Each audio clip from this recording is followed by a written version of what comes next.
Shabbat Shalom, Bapak Ibu. Ya, kiranya damai sejahtera Bapak Yahweh terus memberkati Bapak Ibu semua. Ya, satu minggu terasa sangat singkat. Ya Bapak Ibu. Kemarin kita baru beribadah Sabat, sekarang kita sudah ketemu lagi untuk ibadah Sabat. Hari-hari berlalu, hari-hari begitu cepat berputar karena memang Bapak Yahweh mempersingkat waktunya. Ya, banyak orang percaya jangan sampai karena tekanan, ya, karena godaan, karena ujian iman kita mulai goyah dan iman kita mulai pudar. Makanya Bapak Yahweh mempersingkat waktu supaya ketika Yesus datang mempelai kita, ada ditemukan iman di bumi dan kita rapture bersama-sama dengan mempelai kita. Ya Bapak Ibu, di malam hari ini kita akan merenungi firman Bapak Yahweh. Kita baca di Matius 6 ayat 12. Ya, saya ambil ILT dan lain. Demikian firman Bapak Yahweh. Dan ampunkanlah kepada kami utang-utang kami, seperti juga kami ampunkan kepada para penghutang kami. Sementara yang lain, dan ampunilah kami akan kesalahan kami, seperti kami juga mengampuni orang yang bersalah kepada kami. Ini apa Bapak Ibu? Doa Bapak kami.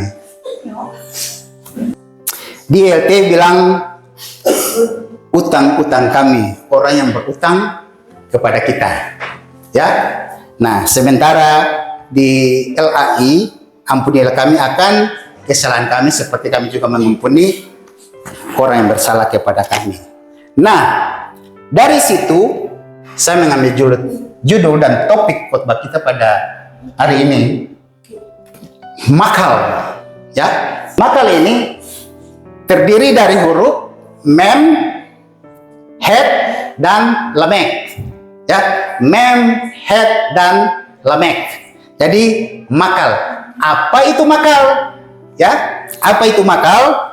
Seperti tadi pembacaan kita di Matius 6 ayat 12. Kata makal, mahal, ya, bukan barangnya mahal, ya, mahal.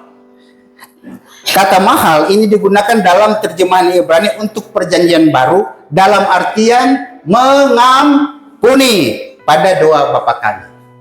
Ya, jadi makna dari kata makal atau arti itu mengampuni. Ya, makal ini bisa berarti memaafkan dan digunakan kepada Tuhan maupun kepada manusia sebagai subjek. Tapi juga berarti menyingkirkan atau membatalkan hutang. Jadi ketika kita meminta pengampunan untuk dosa kita, kalau dosa dalam paham Semitik adalah hutang, maka permohonan pengampunan dosa seperti kita sedang memohon kepada bank untuk membebaskan kita dari pinjaman bank. Itu Bapak Ibu. Nah, kata makal atau mengampuni ini Bapak Ibu gampang diucapkan, sulit dilakukan.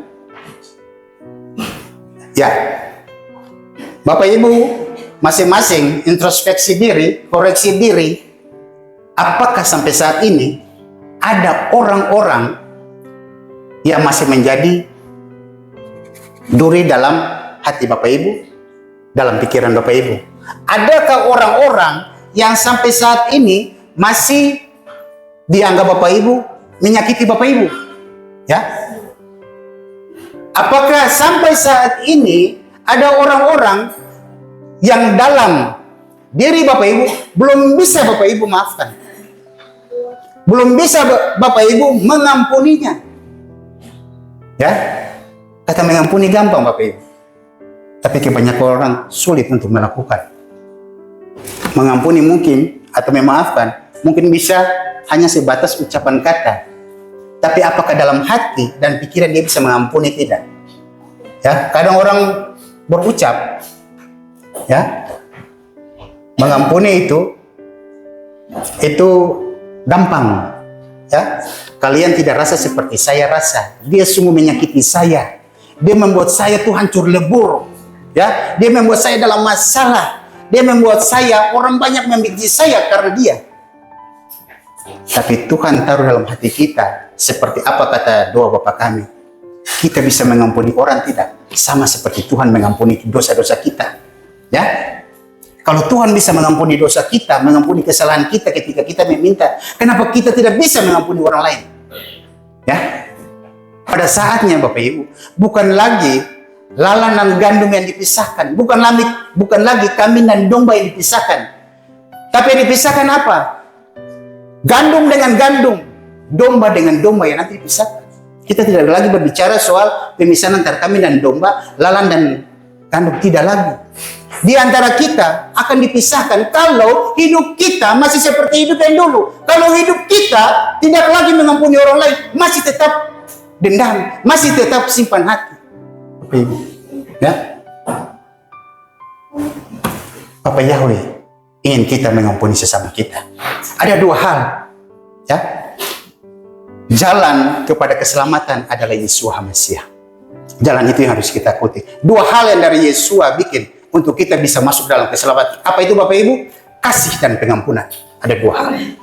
Kalau kita tidak punya kasih dan kita tidak punya pengampunan, jangan berharap kita masuk ke dalam kerajaan sama Yesus. Kalau kita tidak mengasihi sesama, kita tidak mengasihi Tuhan, lalu kemudian hati kita masih membenci orang, tidak bisa mengampuni orang, jangan berharap masuk kerajaan sama Yesus. Tuhan tuntut itu dari kita Bapak Ibu.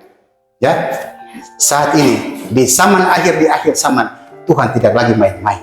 Benar-benar Bapak Ibu akan memisahkan kalau memang hidup kita masih itu saja. Ya, masih tetap dengan kita punya keadaan yang semula, tidak mau berubah. Ya, orang Ambon bilang kepala batu. Hah? Memang sakit Bapak Ibu. Siapa bilang kalau kita disakiti orang, kita tidak rasa sakit, kita tidak jengkel? Pasti. Ya? Tapi Tuhan tuntut pengampunan. Nah, Bapak Ibu, pertanyaannya sekarang, bagaimana jika kita tidak bisa mengampuni atau memaafkan orang yang menyakiti kita, Bapak Ibu? Ini yang terjadi Bapak Ibu. Dalam kehidupan kita, kalau kita tidak bisa mengampuni orang, maka kita akan terus marah-marah. Kita akan terus menjelekkan orang yang menyakiti kita. Kita akan terus sakit hati. Ya, kita akan terus dendam kepada orang itu. Dan akan membawa kita kepada kepahitan. Nah, kalau kepahitan sudah merasuk dalam diri kita Bapak Ibu, yang kita alami itu depresi, stres, hidup tidak tenang, makan tidak enak, ya. Itu yang kita alami Bapak Ibu. Dengan sendirinya akan mengganggu kesehatan kita Bapak Ibu. Yang rugi siapa? Yang rugi diri kita sendiri, ya. Kalau kita masih tetap menyimpan dendam dan tidak mau memaafkan orang, tidak mau mengampuni orang lain. Nah, di situ dilihat ya, ada satu orang, dia sementara memikul batu. Dia seperti itu. Bayangkan Bapak Ibu, kalau setiap hari Bapak Ibu pikul batu yang seberat ini, kira-kira capek tidak? Lama-lama jatuh dengan batu. Ya. Satu ilustrasi saya mau sampaikan. Ada seorang guru, ya, jadi dia sampaikan kepada murid-muridnya. Setiap hari bawa satu kentang ke sekolah, isi dalam plastik. Ya. Jadi setiap hari murid membawa masing-masing satu, esok dua, bisa bertambah terus esok tiga, esok empat, sampai kantong plastiknya penuh. Lalu kalau tidak ditaruh dalam kulkas, ya pasti busuk. Nah, apa artinya? Kalau kita terus memelihara sakit hati, kalau kita terus memelihara dendam, tidak mau mengampuni orang, karena orang itu sangat menyakiti kita, maka kita akan terus membawa sampah di dalam pikiran kita, sampah di dalam diri kita. Ya, lama-lama bau. Apakah Bapak Ibu kalau tinggal dekat sampah, tahan tidak? Tidak kan? Lewat tempat sampah, sudah tutup hidung. Apalagi setiap hari sampah itu kita bawa. Sampah itu adalah yang tadi, sakit hati, marah-marah, terus menjelekkan orang. Intinya, tidak mau mengampuni, masih tetap tahan gengsi, Bapak Ibu. Itu yang saya mau ingatkan. Ya, kita mau berjalan terus dengan sampah di dalam diri kita, atau kita mau berjalan dengan tubuh yang bersih, yang Bapak Yahweh inginkan. adalah tubuh kita yang bersih. Jangan ada cacat celah. Karena di mana ada cacat celah yang kita buka, disitulah setan akan mengganggu iman kita. Ya, kalau kita buka cacat celah, setan akan mengganggu iman kita. Apakah Bapak Ibu bisa tahan? Kadang-kadang tidak tahan. Ya, kadang-kadang menyalahkan Tuhan. Siapa tahu kita tidak mengoreksi diri kita. Kita masih tidak mau mengampuni orang. Ya, ada satu cerita di Alkitab. Ketika seorang raja memanggil hambanya, ya, yang berhutang. Dia memang karena hambanya itu memohon pengampunan dari si raja. Akhirnya raja mengampuni si hamba ini. Keluar, dia dapat dia punya saudara yang berhutang kepada dia. Dia tuntut saudara itu. Nah, raja mendengar itu, orang yang tadi sudah diampuni, raja suruh algojo, eksekusi. Itu Bapak Ibu. Jadi kalau Tuhan sudah mengampuni kita, wajib hukumnya kita juga mengampuni sesama kita. Itu hukum alam. Hukumnya, sistemiknya Bapak Yahweh. Ya. Apa perkataan Tuhan Yesus di tiang Konstitusi yang pertama? Ya Bapa, ampunilah mereka karena mereka tidak tahu apa yang mereka perbuat. Kira-kira pada saat itu mereka tahu tidak tahu kan? Tahu. Tapi untuk menutupi kesalahan itu, Tuhan Yesus bilang, ya Bapa, ampunilah mereka karena mereka tidak tahu apa yang mereka perbuat. Padahal orang yang menyalibkan dia, orang yang menghujat dia, orang yang meludahi dia, ya orang yang melempari dia adalah orang-orang yang terima mujizat dari Tuhan Yesus. Orang buta disembuhkan, orang kusta disembuhkan, banyak yang disembuhkan dengan mujizat Tuhan Yesus. Tapi apa yang mereka lakukan? Mereka menghujat dia, mencaci maki dia, menghukum dia, meludahi dia, dan dia disalibkan oleh karena perbuatan mereka. Ya, itu namanya mereka kurang tahu diri. Tapi apa kata Tuhan Yesus? Ampunilah mereka ya Bapa, karena mereka tidak tahu apa yang mereka perbuat. Itu yang harus ada dalam diri kita. Sesakit-sakitnya kita disakiti oleh orang lain, katakan kepada Tuhan, ampunilah dia Bapa. Dia tahu atau tidak tahu, ampunilah dia. Ya, supaya berkat dia juga menjadi berkat kita. Nah, ada banyak ayat yang harus kita lihat. Yang berikut, next. Di dalam Matius 6 ayat 14 sampai 15. Ya. Sebab jika kepada manusia kamu mengampunkan kesalahan-kesalahan mereka, Bapa surgawimu pun akan mengampunkan kepadamu. Namun jika kepada manusia kamu tidak bisa mengampunkan kesalahan-kesalahan mereka, Bapamu pun tidak akan mengampunkan kesalahan-kesalahanmu. Ini catatan keras daripada Bapak Yahweh. Ya. Kalau kita tidak bisa mengampuni sesama kita, Tuhan bilang apa? Tuhan juga tidak akan mengampuni kita. Ya.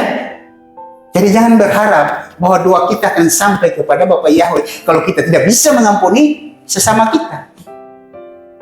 Bapak Yahweh bilang, kau saja belum bisa mengampuni orang lain, bagaimana saya mau mengampuni kamu? Itu berarti kamu masih bercacat celah. Ya Bapak Ibu. Jadi mari koyakan hati kita yang keras, ya, yang masih terselubung dengan belum bisa memaafkan orang lain, belum bisa mengampuni orang lain. Pecahkan itu Bapak Ibu, ya, supaya Tuhan juga mengampuni kita. Ada pasti, saya yakin di dalam hati kita, lubuk hati kita yang paling dalam, mungkin ada seseorang yang pernah menyakiti kita, yang mungkin kita juga sudah lupa. Coba dipikir-pikir, apakah kita sudah mengampuni dia atau belum? Ya, mengampuni tidak hanya sebatas kata, tapi perbuatan yang Tuhan tuntut. Ya, karena firman bilang apa? Iman tanpa perbuatan adalah mati. Tuhan tuntut perbuatan, Bapak Ibu, supaya kita dikuatkan oleh karena kebenaran dan kasih daripada Yesus Mesias. Next, yang kedua, Ibrani 10 ayat 30. Sebab kita telah mengenal Dia yang mengatakan pembalasan adalah hakku. Aku akan mengajar, Yahweh berfirman, dan lagi Yahweh akan menghakimi umatnya. Ya, pembalasan bukan hak kita. Ya, yang kita harus lakukan cuma mengampuni.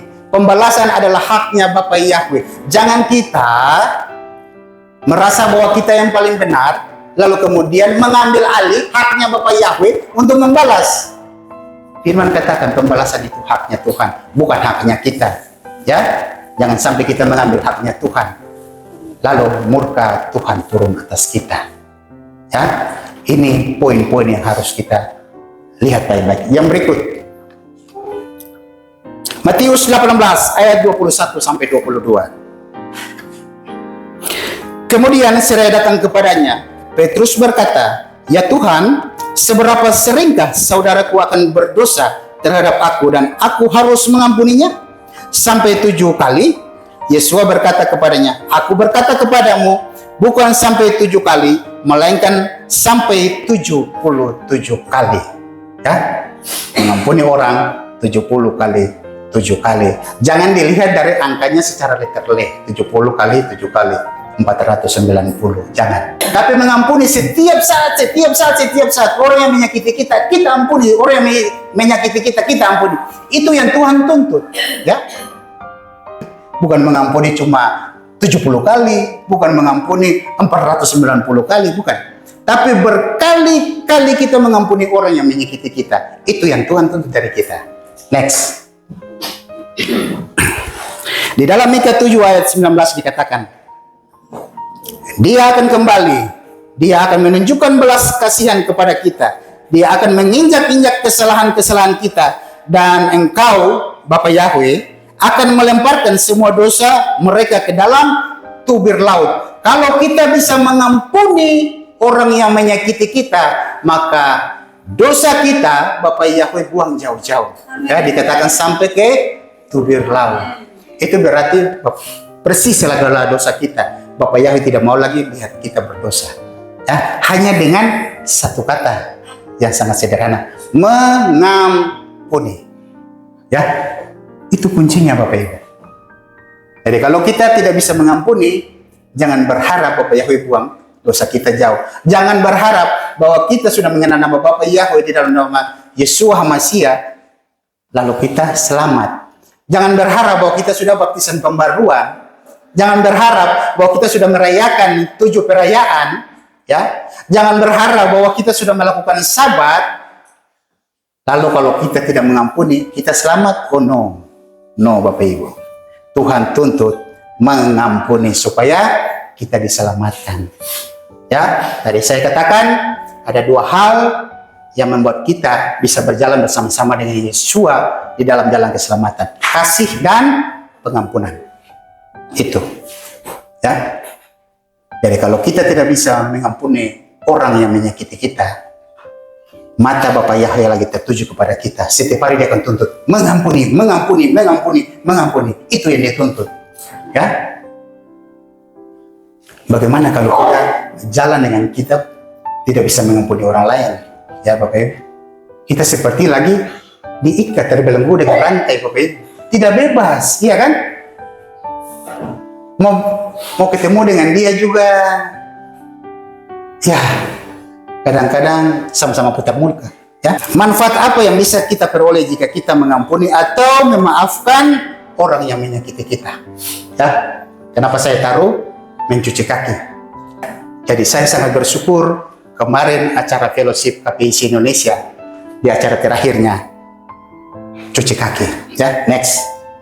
Nah, manfaat apa yang bisa kita peroleh ketika kita mengampuni atau memaafkan orang yang menyakiti kita? Yang pertama, kita sementara menaati perintahnya Tuhan. Mengampuni adalah perintah langsung dari Tuhan. Sebagai umatnya Bapa Yahweh, kita dipanggil untuk menaati ajarannya dan mengampuni orang lain sebagaimana Ia juga mengampuni kita. Demikian yang diajarkan oleh Tuhan Yesus. Ya, itu yang pertama manfaatnya. Kita sudah menaati perintah Tuhan.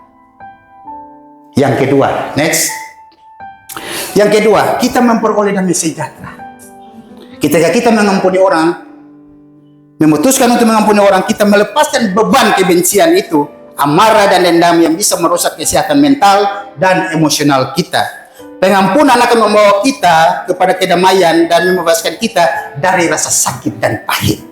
Bapak Ibu, terlepas seperti yang tadi saya ceritakan, rasa sakit, rasa pahit yang selama ini dirasakan, lepas Bapak Ibu.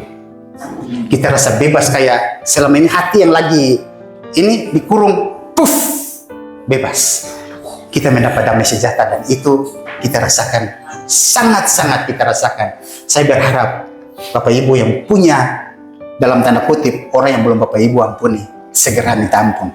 Segera juga mengampuni supaya beban Bapak Ibu terlepas, ya, terlepas di bumi, terlepas di sorga. Kita menaati perintah Tuhan. Next, yang ketiga, dengan mengampuni memungkinkan kita untuk memperbaiki dan memperkuat hubungan yang sehat dengan orang lain.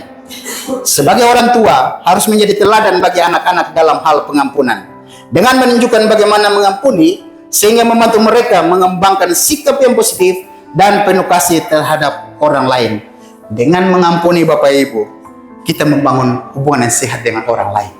Ya, kalau saat ini kita masih untuk-untukan dengan orang, ketika kita sudah bisa melepas pengampunan, ketika sampai di mana saja kita mendapati orang itu, kita akan tersenyum dengan orang itu. Kenapa? Karena beban di dalam diri kita, di dalam hati kita, di dalam pikiran kita sudah terlepas. Ya, itu namanya kita membangun hubungan yang sehat. Dengan demikian, kita tidak lagi memikirkan yang dulu-dulu. Kita menatap ke depan. Di mobil, kita menatap ke depan. Kalau kita terus melihat kaca spion, lama-lama tabrakan. Spion tuh cuma sekali saja, sebagai pengingat. Tapi kita harus terus menatap ke depan. Yang lalu biarlah berlalu, yang ke depan kita tatap masa depan kita, karena tujuan kita adalah keselamatan yang abadi. Tujuan kita adalah samayim. Tujuan kita adalah makan perjamuan dengan Yeshua HaMashiach. Next, sebagai penutup, kita baca di Efesus 4 ayat 32. Dan jadilah kamu ramah seorang terhadap yang lain, lembut hati, serta saling mengampuni di antara kamu sendiri, sebagaimana pula Elohim dalam HaMashiach telah mengampuni kamu. Bapak Ibu, marilah kita berusaha untuk mengampuni orang lain. Walaupun itu terkadang sangat susah dilakukan, tapi Tuhan tuntut kita, wajib hukumnya kita mengampuni orang lain, supaya membebaskan kita dari dosa-dosa yang mengikat kita, membebaskan kita dari segala hal yang selama ini terbelenggu, memelenggu hati kita. Dengan mengampuni, hati kita terlepas, dan jalan kita adalah jalan kebenaran, keselamatan di dalam Yeshua HaMashiach. Demikian firman Bapak Yahweh. Sukses untuk kita semua. Bapak Yahweh memberkati. Mari kita tunduk kepala dan berdoa.